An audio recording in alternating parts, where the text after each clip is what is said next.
Assalamualaikum warahmatullahi wabarakatuh. Salam orasi kritis. Tempat di mana yang terdengar bercanda bisa jadi sedang menyindir keras. Kali ini kita menyoroti pernyataan Roy Suryo yang membahas soal hukum, pasal pencemaran nama baik sampai istilah dua tuyul yang bikin orang antara ingin tertawa atau garuk-garuk kepala. Tapi sebelum kita menilai, kita dengarkan dulu langsung cuplikan pernyataan beliau. Karena kadang satire itu terlihat ringan, padahal isinya berat. Silakan simak cuplikannya. Kalau saya sih bukan tipe seperti Termul yang kemudian ngejar ya, terus nari-nari di depan Polda itu. Ternyata yang nari-nari itu malah sekarang kabur. Tapi saya berterima kasih juga kepada DPR di Komisi 3 karena kemarin DPR geram terhadap kejaksaan ya, jadi suruh tangkap itu Sylvester Matutina. Memang. Oh, jadi yang joget-joget itu Sylvester Matutina? Iya, ada di depan itu ya sama si AA ini. Lincah nggak? Mengingat postur beliau? Masih lincah? Masih lincah. Nah, kan masih komisaris. Oh, alhamdulillah. Ya, kalau masih komisaris kan lincah dia. Kecuali nanti kalau sudah dicopoti komisaris. Ini aneh. Negara ini itu masih mengeluarkan uangnya untuk terpidana. Itu kan aneh banget. Uang rakyat. Uang rakyat. Uang pajak kita. Uang pajak kita masih keluar untuk pembayaran terpidana yang terpidananya melarikan diri. Ini kan banget ya. Istilahnya apa? Sangat ironis. Ironis gitu. Ya. Ironis. Tragis gitu. Lah. Tragis. Ya. Sementara rakyat masih membutuhkan untuk biaya yang besar. Kemudian kita masih membutuhkan untuk program unggulan MBG ya. Kan ya itu kan makan bergizi gratis ya. Bukan makan buat Gibran. Kalau Kosinudin tuh konon dilaporkannya karena perkataannya Mas Kosin ya, dengan pasalnya sama. Kami disangkakan dengan 433 434. Ya, 310 311 zaman dulu ya. Kalau Mas Kosin itu karena perkataan ketika konpres itu beliau mengatakan soal kita nggak pakai KUHP lama, KUHP baru, tapi KUHP Solo. Oh, nah itu yang kemudian disoal. Nah kalau saya, konon kabar yang disoal itu adalah perkataan ketika saya bilang kita tetap bersatu, ya kita hanya kehilangan dua tuyul. Pak Lukas Luarso pernah kami ngobrol. Ya, yang menulis tentang dua tuyul menemui jin ibrit. Oh, nah ini gambarnya. Ini jadi juga ini ya. Lucu ini. Jadi dua tuyul menemui jin ibrit. Tapi sebenarnya kita tuh harus berterima kasih loh kepada Pak Lukas Luarso ini. Karena sebenarnya justru gara-gara ada perkataan dua tuyul ini, ya. Dan kan nggak perlu disebutkan dua tuyul itu nama siapa. Nama tuyul kan nggak ada. Iya kan? Betul. Kalau dulu kita kecil ada tuyul dan Mbak Yul. Nah, betul. Jadi apakah yang sakit hati itu Mbak Yulnya? Kan bukan Yul namanya, ya kan? Nah, jadi saya tuh nanti akan kasihan kepada petugas kepolisian. Karena ya dia harus memeriksa tuyul kan? Oh, iya. Loh, sekarang kalau yang dicemarkan nama baiknya atau difitnah itu tuyul, kan berarti yang diperiksa harus tuyul. Iya, betul. Atau kalau diperiksa orang itu harus ditanya, apakah Anda bernama tuyul? Kalau enggak, kok bisa sakit hati? Kok bisa dicemarkan nama baiknya? Perkataan dari Bang Egy sebelumnya, kan Bang Egy mengibaratkan mereka datang ke Solo itu ibarat surat At-Toha. Oh, oke. Yang Musa sama Harun datang ke sana ya?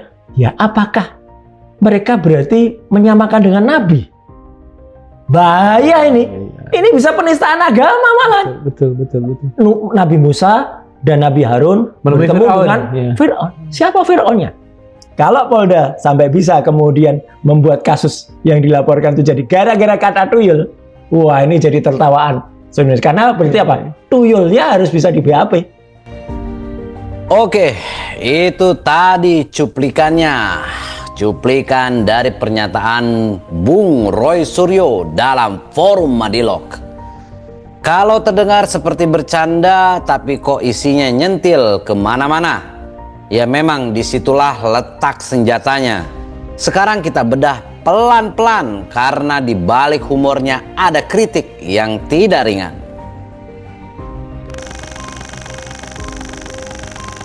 Di awal pernyataannya, Roy Suryo menyinggung sesuatu yang terdengar sederhana tapi sebenarnya tajam. Negara masih mengeluarkan uang untuk terpidana yang melarikan diri, sementara rakyat masih banyak kebutuhan.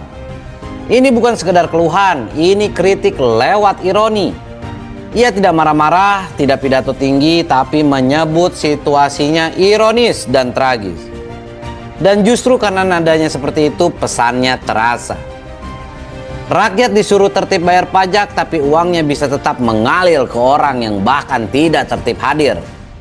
Di sini yang dikritik bukan cuma individu, tapi sistem pengelolaan dan prioritas negara. Ada jarak antara logika publik, uang rakyat harus kembali ke rakyat, dengan realitas yang Om Suryo gambarkan. Dan ini menarik karena sebelum masuk ke humor tuyul dan metafora lainnya, Roy Suryo memulai dari isu yang sangat membumi, yaitu rasa keadilan soal penggunaan uang negara. Artinya fondasi sindirannya bukan sekedar candaan, tapi keresahan sosial yang nyata. Di bagian ini Roy Suryo mulai bicara soal pasal pencemaran nama baik yang dikenakan kepadanya dan Ahmad Hosinuddin, pengacara Roy Suryo. Lalu muncullah istilah yang langsung jadi pusat perhatian, yaitu dua tuyul. Ya, tuyul ya. Nah, disinilah gaya khasnya keluar. Roy Suryo menekankan bahwa istilah itu tidak menyebut nama siapapun. Ya, tuyul itu bukan nama ya. Lalu ia membalik logika secara satir. Kalau yang dicemarkannya adalah tuyul, maka secara logika hukumnya yang harus diperiksa ya tuyulnya. Jelas hal itu bukan argumen hukum formal. Ini sindiran logika. Ia sedang menggambarkan apa yang menurutnya janggal. Metafora diperlakukan seperti identitas resmi. Kalau semua kiasan diproses seperti laporan administrasi, nanti penyidik butuh daftar hadir makhluk mitologi. Bagian tersebut menunjukkan strategi komunikasinya, bukan menyerang dengan kemarahan, tapi membuat situasi terdengar absurd, supaya publik ikut berpikir, sebentar, ini sebenarnya bagaimana logikanya? Kok ada tuyul? Hal tersebut merupakan teknik kritis yang halus, tapi mengganggu. Karena orang akan tertawa terlebih dahulu baru sadar sedang diajak mempertanyakan sesuatu. Di titik ini kelihatan jelas Bung Roy Suryo tidak memilih jalur orasi marah. Ia memilih jalur satire. Kenapa ini menarik? Karena humor itu sering jadi cara paling aman sekaligus paling tajam untuk mengkritik. Orang yang disindir sulit marah terang-terangan karena bentuknya cuma bercanda, tapi yang mendengar paham maksudnya. Ini teknik lama dalam kritik sosial, membuat sesuatu terlihat lucu supaya orang sadar ada yang tidak beres. Kadang yang paling berbahaya bukan yang berteriak, tapi yang tersenyum sambil menyindir. Dengan gaya tersebut, Bung Roy Suryo tidak menyampaikan pesan secara frontal. Ia membiarkan pendengar menyimpulkannya sendiri bahwa ada logika hukum yang menurutnya terasa janggal. Tapi di sini juga letak batasnya. Humor bisa membuka pikiran tapi tidak otomatis membuktikan argumen benar. Ia efektif sebagai alat komunikasi, bukan alat pembuktian hukum. Jadi yang kita lihat di sini bukan pembelaan teknis, tapi perlawanan naratif lewat komedi sarkastik.